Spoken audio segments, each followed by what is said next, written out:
नमस्कार, आप देख रहे हैं हर खबर और मैं हूं आपके साथ जागृति खंतवाल। वक्त तो चला है 9 बजे की 9 ब्रेकिंग का। पहली बड़ी खबर चंडीगढ़ से। आज होगी हरियाणा मंत्रिपरिषद की बैठक। तो ये बड़ी और अहम जानकारी सीएम मनोहर लाल करेंगे। बैठक की अध्यक्षता हरियाणा सिविल सचिवालय में होगा। बैठक का आयोजन सुबह 11 बजे होगा। बैठक का आयोजन, तो ये बड़ी और अहम जानकारी आपको बता दी। जहां आज हरियाणा मंत्रिपरिषद की बैठक होगी, ये बड़ी और अहम जानकारी चंडीगढ़ से, जहां सीएम मनोहर लाल करेंगे बैठक की अध्यक्षता। तो वहीं आपको बता दें कि सुबह 11 बजे इस बैठक का आयोजन किया जाएगा। तो सीएम मनोहर लाल इस बैठक की अध्यक्षता करेंगे। वहीं हरियाणा सिविल सचिवालय में बैठक आयोजित की जाएगी और सुबह 11 बजे बैठक का आयोजन होगा।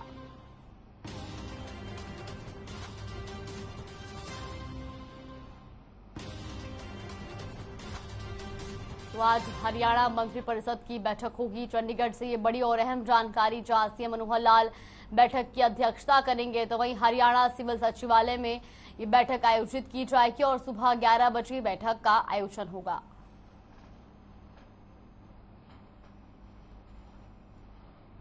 तो ये बड़ी और अहम जानकारी आपको बता रहे हैं, जहां सीएम मनोहर लाल आज हरियाणा मंत्रिपरिषद की बैठक की अध्यक्षता करेंगे। तो सुबह 11 बजे हरियाणा सिविल सचिवालय में ये बैठक आयोजित की जाएगी, जहां पर कई अहम मुद्दों पर बातचीत होगी। इस दौरान हरियाणा के सभी मंत्री भी इस बैठक में मौजूद रहेंगे। वहीं दूसरी बड़ी खबर आ रही है चरखी दादरी से। नई अनाज मंडी में होगी विकास रैली। 8 जुलाई को होगा विकास रैली का आयोजन। सीएम मनोहर लाल रैली में शिरकत करेंगे। करोड़ों की विकास परियोजनाओं की सौगात भी देंगे सीएम। तो कई मंत्री और विधायक भी इस दौरान वहां पर मौजूद रहेंगे। ये बड़ी और अहम जानकारी आपको बताते हैं, जहां करोड़ों की विकास परियोजनाओं की सौगात सीएम देंगे। तो वहीं कई मंत्री और विधायक भी इस दौरान वहां पर मौजूद रहेंगे। ये दूसरी और अहम खबर चरखी दादरी से, जहां नई अनाज मंडी में होगा विकास रैली का आयोजन। तो वहीं आपको बता दें कि 8 जुलाई को विकास रैली का आयोजन किया जाएगा। सीएम मनोहर लाल रैली में शिरकत करेंगे और जहां पर करोड़ों की विकास परियोजनाओं की सौगात भी सीएम देंगे। तो इस दौरान कई मंत्री और विधायक भी इस रैली में मौजूद रहेंगे। चरखी दादरी से इस वक्त की बड़ी और अहम जानकारी, जहां चरखी दादरी नई अनाज मंडी में विकास रैली आयोजित की जाएगी। तो वहीं 8 जुलाई को विकास रैली का आयोजन होगा और आपको बता दें कि सीएम मनोहर लाल इस रैली में शिरकत करेंगे। इसके अलावा सीएम जो है करोड़ों की विकास परियोजनाओं की सौगात देंगे और कई मंत्री और विधायक भी इस दौरान वहां पर मौजूद रहेंगे।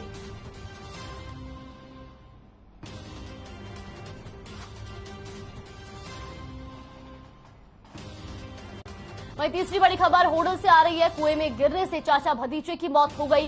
कुएं में जहरीली गैस के कारण ये मौत हुई है और खेत में काम करते हुए ये हादसा हुआ, जिसके बाद पुलिस ने शवों को कुएं से बाहर निकाल लिया है और साथ ही साथ शवों को पोस्टमार्टम के लिए भी भेज दिया है। तो वहीं आपको बता दें कि गांव भुलवाना में ये हादसा हुआ है। तो ये बड़ी और अहम जानकारी होडल से आपको बता दे रहे हैं, जहां पर चाचा और भतीजे की जहरीली गैस की वजह से मौत हो गई। तो कुएं में गिरने से चाचा भतीजे की मौत हुई, जिसके बाद आपको बता दें कि कुएं में जहरीली गैस के कारण ये मौत हुई है। तो वहीं पुलिस ने अब शवों को बाहर निकालकर पोस्टमार्टम के लिए भेज दिया। और साथ ही साथ आपको ये भी जानकारी दे दें कि दोनों चाचा और भतीजे जो है वो खेत में काम कर रहे थे, जिसके दौरान वो कुएं में गिर गए और उसके बाद कुएं में जहरीली गैस के कारण दोनों लोगों की मौत हो गई। तो वहीं पुलिस ने दोनों शवों को बाहर निकाल लिया है और साथ ही साथ पोस्टमार्टम के लिए भी भेज दिया है और आगे की जांच में पुलिस जुट गई है।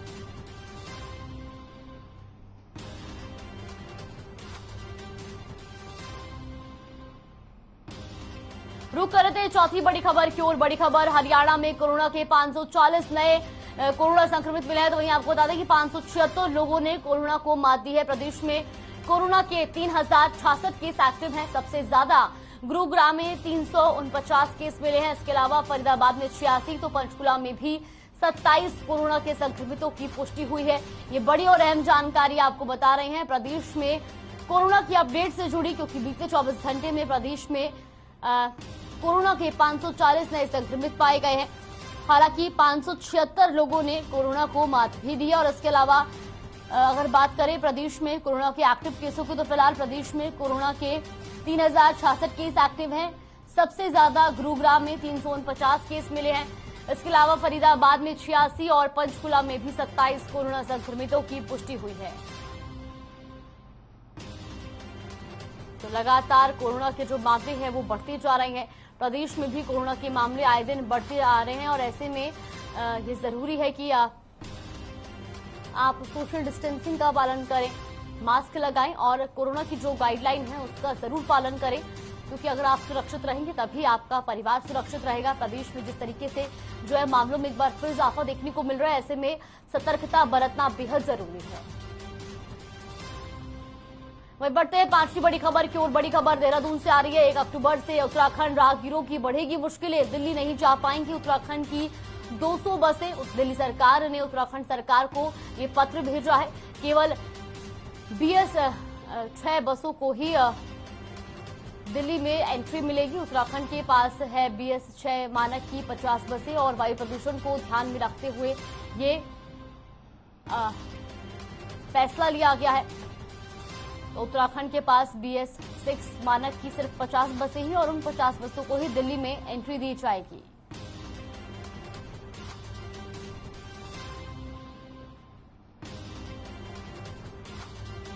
तो ये बड़ी खबर देहरादून से आपको बता रहे हैं, जहां पर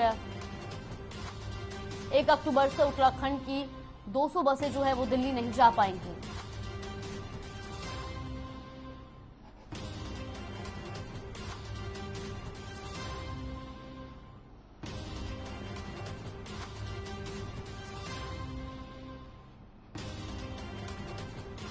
तो दिल्ली सरकार ने उत्तराखंड सरकार को पत्र भेजा है कि बढ़ते प्रदूषण को देखते हुए ये फैसला लिया गया है। केवल BS 6 की बसों को ही जो है वो दिल्ली में एंट्री दी जाएगी और उत्तराखंड के पास BS 6 की सिर्फ 50 बसें हैं। वायु प्रदूषण को ध्यान में रखते हुए ये फैसला लिया गया है। तो 1 अक्टूबर से उत्तराखंड के राहगीरों की मुश्किलें जो है वो बढ़ जाएगी। उत्तराखंड की 200 बसें जो है वो दिल्ली नहीं जा पाएंगी। दिल्ली सरकार ने ये फैसला लिया है।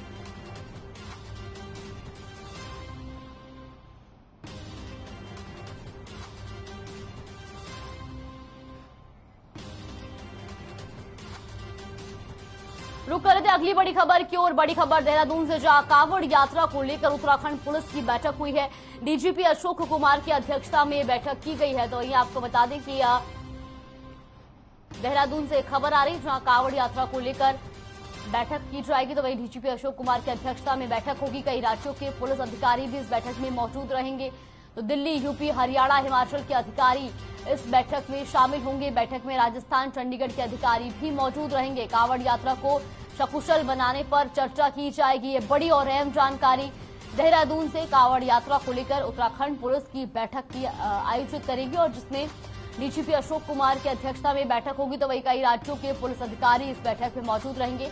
आपको बता दें कि दिल्ली, यूपी, हरियाणा, हिमाचल के अधिकारी इसमें शामिल होंगे। इसके अलावा बैठक में राजस्थान, चंडीगढ़ के अधिकारी भी मौजूद रहेंगे। तो कांवड़ यात्रा को सकुशल बनाने पर इस बैठक में चर्चा की जाएगी।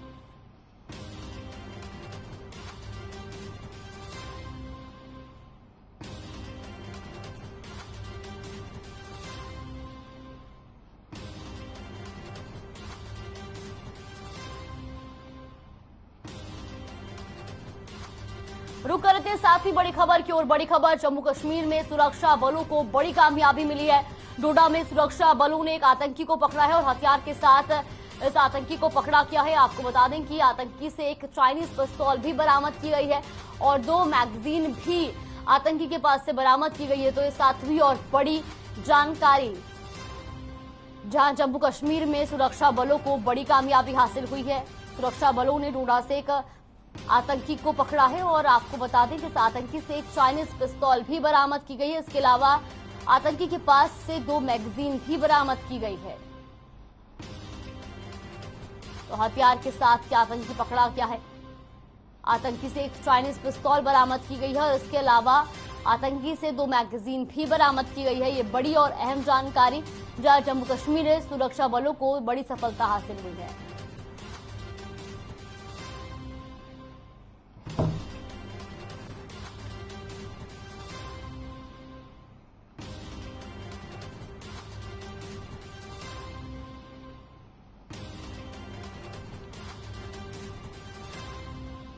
रुक कर थे 8वीं बड़ी खबर की ओर। बड़ी खबर, यशवंत सिन्हा आज दाखिल करेंगे नामांकन। राष्ट्रपति चुनाव के लिए आज भरेंगे नामांकन। 12 बजे संसद भवन में विपक्षी नेताओं की होगी सभा। 12:15 बजे नामांकन भरेंगे यशवंत सिन्हा। तो गांधी प्रतिमा पर माल्यार्पण करेंगे यशवंत। डॉक्टर भीमराव अंबेडकर की प्रतिमा पर भी माल्यार्पण करेंगे यशवंत सिन्हा, जिसके बाद नामांकन के बाद प्रेस कॉन्फ्रेंस भी करेंगे। तो ये बड़ी और अहम जानकारी आपको बता दी, जहां आज यशवंत सिन्हा राष्ट्रपति चुनाव के लिए नामांकन दाखिल करेंगे। 12 बजे संसद भवन में विपक्षी नेताओं की सभा होगी, जहां गांधी और डॉक्टर भीमराव अंबेडकर की प्रतिमा पर माल्यार्पण करने के बाद यशवंत सिन्हा अपना नामांकन दाखिल करेंगे। तो वहीं आपको बता दें कि नामांकन दाखिल करने के बाद वो प्रेस कॉन्फ्रेंस भी करेंगे। तो ये बड़ी और अहम जानकारी आपको बता रहे हैं, जहां नामांकन के बाद यशवंत सिन्हा प्रेस कॉन्फ्रेंस करेंगे। यशवंत सिन्हा आज नामांकन दाखिल करने जाएंगे। राष्ट्रपति चुनाव के लिए वो अपना नामांकन भरेंगे।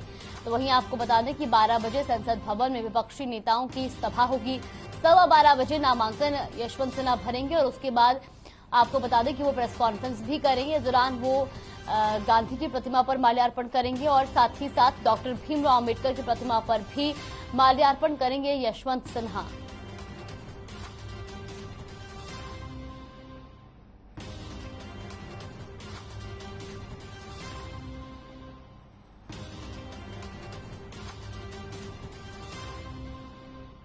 और अब रुक कर लेते हैं 9 बजे की नवी और अहम खबर की ओर। बड़ी खबर, जर्मनी के दौरे पर पीएम मोदी रहेंगे। G7 शिखर सम्मेलन को वो संबोधित करेंगे और आपको बता दें कि कुछ देशों के नेताओं के साथ भी द्विपक्षीय वार्ता वो करेंगे। आज जर्मनी के शॉल्स एल्मो का दौरा करेंगे पीएम मोदी। जर्मनी के चांसलर ओलाफ स्कोल्स के ने न्यौता दिया था और आपको बता दें कि 28 जून को संयुक्त अरब अमीरात दौरा करेंगे पीएम मोदी। ये बड़ी और अहम जानकारी आपको बता रहे हैं, जहां पीएम मोदी जो है वो G7 शिखर सम्मेलन में आज संबोधित करेंगे। तो वहीं अलग अलग देश के नेताओं के साथ वो द्विपक्षीय वार्ता करेंगे। साथ ही साथ आपको बता दें कुछ देशों के नेताओं के साथ जो है वो द्विपक्षीय वार्ता करेंगे और इसके अलावा जर्मनी के शॉल्स एल्मो का भी दौरा करेंगे पीएम मोदी। जर्मनी के चांसलर ओलाफ स्कोल्स ने उनको न्यौता दिया था। 28 जून को संयुक्त अरब अमीरात के दौरा पर रहेंगे पीएम मोदी।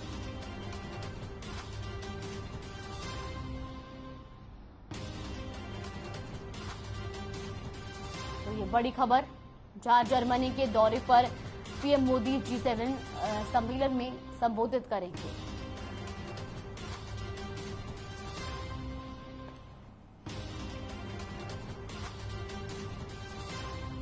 पीएम मोदी ने मन की बात के 90वें एपिसोड को संबोधित किया। इस दौरान पीएम ने ओलंपिक गोल्ड मेडल विजेता नीरज चोपड़ा का जिक्र करते हुए कहा कि ओलंपिक गोल्ड मेडल विजेता नीरज चोपड़ा फिर से सुर्खियों में छाए रहे।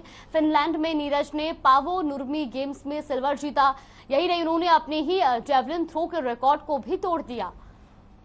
वहीं कोर्टेन गेम्स में नीरज ने एक बार फिर गोल्ड जीतकर देश का गौरव बढ़ाया। इसके अलावा पीएम ने स्टार्टअप से लेकर स्पोर्ट्स वर्ल्ड तक भारत के युवा नए नए रिकॉर्ड बना रहे, ऐसा भी कहा। अभी हाल ही में आयोजित हुए खेलो इंडिया यूथ गेम्स में भी हमारे खिलाड़ियों ने कई रिकॉर्ड बनाए और आपको जानकर अच्छा लगेगा कि इन खेलों में 12 रिकॉर्ड टूटे हैं।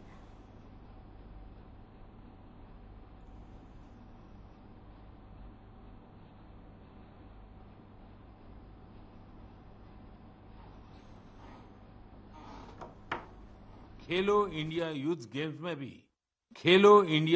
गेम्स में भी हमारे खिलाड़ियों ने कई रिकॉर्ड बनाए। आपको जानकर अच्छा लगेगा कि इन खेलों में कुल 12 रिकॉर्ड टूटे हैं। इतना ही नहीं, 11 रिकॉर्ड्स महिला खिलाड़ियों के नाम दर्ज हुए हैं। मणिपुर की एम मार्टिना देवी ने वेट लिफ्टिंग में 8 रिकॉर्ड्स बनाए हैं। इसी तरह संजना, सोनाक्षी और भावना ने भी अलग अलग रिकॉर्ड्स बनाए हैं। अपनी मेहनत से इन खिलाड़ियों ने बता दिया है कि आने वाले समय में अंतर्राष्ट्रीय खेलों में भारत की साख कितनी बढ़ने वाली है। हमारे ओलंपिक गोल्ड मेडल विजेता नीरज चोपड़ा फिर से सुर्खियों में छाए रहे। ओलंपिक के बाद भी वो एक के बाद एक सफलता के नए नए कीर्तिमान स्थापित कर रहे हैं।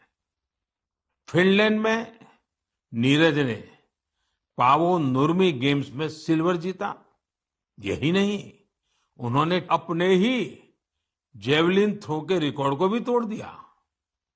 कोर्टोन गेम्स में नीरज ने एक बार फिर गोल्ड जीतकर देश का गौरव बढ़ाया। ये गोल्ड उन्होंने ऐसे हालातों में जीता जब वहां का मौसम भी बहुत खराब था। यही हौसला आज के युवा की पहचान है। पीएम मोदी ने मन की बात कार्यक्रम में हरियाणा में आयोजित खेलो इंडिया यूथ गेम्स की बात की, जिस पर सीएम मनोहर लाल ने ट्वीट किया और लिखा कि हरियाणा में आयोजित हुए खेलो इंडिया यूथ गेम्स में पीएम मोदी की प्रेरणा से हमने स्वदेशी खेलों को भी देने का प्रयास किया है। साथ ही लिखा कि मुझे खुशी है कि इन खेलों में कई रिकॉर्ड्स बने और अधिकतर रिकॉर्ड बेटियों ने तोड़े। तो ये ट्वीट आपको दिखा रहे टीवी स्क्रीन पर, जहां पर सीएम मनोहर लाल ने भी पीएम मोदी की मन की बात को लेकर और उनकी मन की बात में खेलो इंडिया यूथ गेम्स के हुए जिक्र को लेकर ट्वीट किया और साथ ही साथ उन्होंने कहा कि पीएम मोदी की प्रेरणा से ही हमने खेलो इंडिया यूथ गेम्स में स्वदेशी खेलों को भी बढ़ावा देने का प्रयास किया है।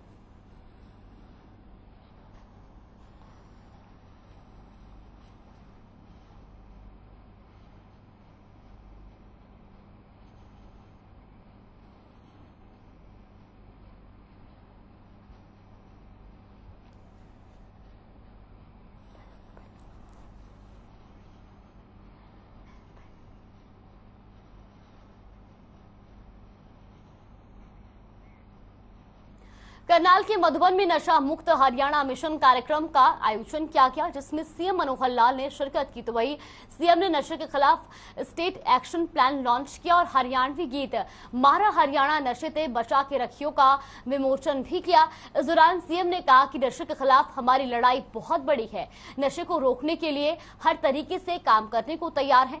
इतना ही नहीं, नशे को रोकने के लिए एनजीओ का भी सहयोग लिया जाएगा और साथ ही शिक्षण संस्थानों में थाकड़ कार्यक्रम के जरिए नशा रोका जाएगा। इस मौके पर ऑनलाइन माध्यम से गृह मंत्री अनिल विज, सांसद संजय भाटिया, विधायक हरविंदर कल्याण, मुख्य सचिव संजीव कौशल भी मौजूद रहे।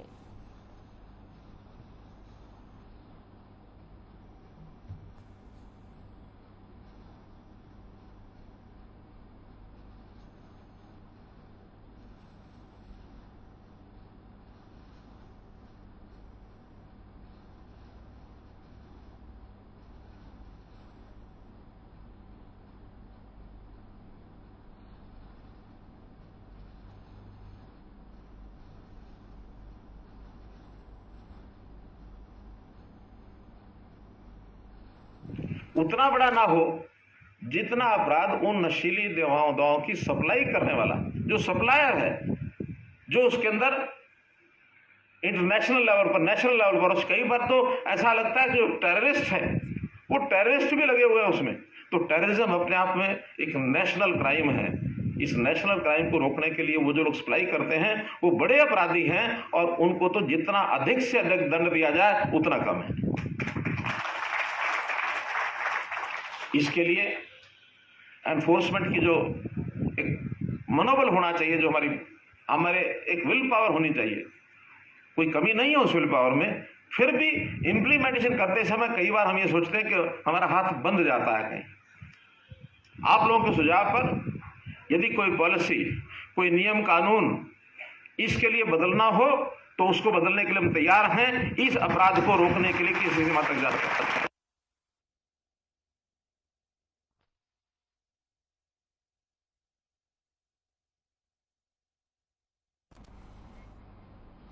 हरियाणा कांग्रेस की पूर्व अध्यक्ष कुमारी शैलजा ने निकाय चुनाव को लेकर जहां पर निशाना साधा, तो इन्होंने आज गुरुग्राम में अभिनंदन समारोह में पहुंचे और उन्होंने कार्यकर्ताओं को संबोधित करते हुए पूर्व मुख्यमंत्री भूपेंद्र सिंह हुड्डा पर भी कई सवाल खड़े किए। निकाय चुनाव में कांग्रेस को मिली हार पर बोलते हुए कुमारी शैलजा ने कहा कि अगर हम चुनाव चिन्ह पर निकाय चुनाव लड़ते तो शायद जीत होती। वही उन्होंने कहा कि अगर सिंबल पर चुनाव लड़ती तो कांग्रेस की जीत होती, क्योंकि लोग वोटिंग के दौरान कांग्रेस का चुनाव चिन्ह हाथ का निशान ढूंढते रहे लेकिन लोगों को नहीं मिला। यही कारण रहा कि कांग्रेस को हार मिली। इस दौरान कुलदीप बिश्नोई की ओर से की गई क्रॉस वोटिंग पर भी उन्होंने सवाल खड़े किए और कहा कि कुलदीप बिश्नोई ने कांग्रेस पार्टियों के नियम के खिलाफ जाकर विपक्षी उम्मीदवार को वोट दिया, जिस पर हाईकमान ने उनके खिलाफ फैसला लिया।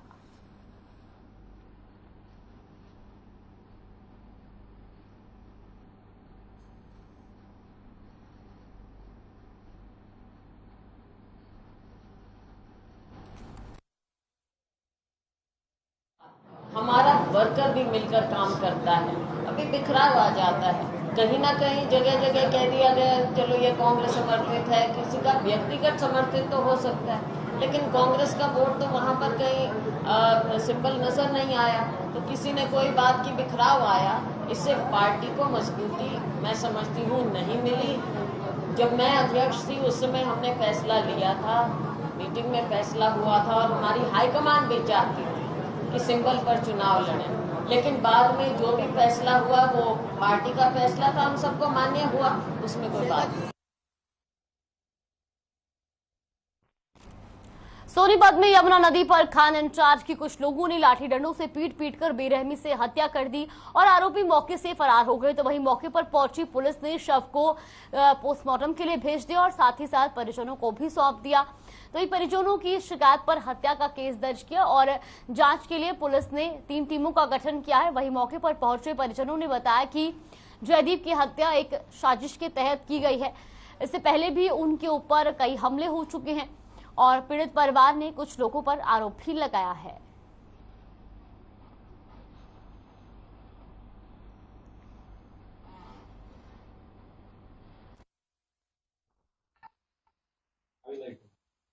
सर आपका क्या नाम है और क्या पद है यहाँ पे? SI सुरेंद्र, इंचार्ज चौकी मीमार। अच्छा सर, क्या कार्रवाई की है, क्या शिकायत मिली थी, क्या नाम? 112 की कॉल आई थी सर। हाँ 112 मौके पे गई, डेड बॉडी मिली। मेरे पास 112 ने कॉल की, मैं मौके पर पहुंचा, डेड बॉडी मिली थी। बाद में नाम पता जयदीप सन्नो कृष्ण और वो बरसात के नाम है बसोती, बड़ी बसोती मालूम हुआ। हमने फैसल की टीम मौके पे बुलाई, हमारे अफसरान वाला साहब वगैरह सब मौके पे पहुंच गए थे। उसके बाद डेड बॉडी को कार्रवाई के बाद ये सोनीपत वगैरह में रखवा दिया था। सर मेरा भाई मनोहर करता था, तो रात को मेरे पास पुलिस का 3 बजे कॉल आई है कि तेरे भाई को किसी ने मार दिया और सीरियस हालत में है। जहाँ हमें जाकर वहाँ पे हमें जाकर देखा कि मेरा भाई मृत अवस्था में पड़ा हुआ था। हमारी पुलिस से ये दरख्वास्त की हमें न्याय दिलाया जाए। हमारे साथ बार बार मतलब कुछ ना कुछ हमारे साथ दुर्घटना की जा रही है। पीछे मेरे पैर तोड़ दिए गए थे जी। चलिए बुलेटिन में फिलहाल के लिए बस इतना ही। आप देखते रहिए हर खबर।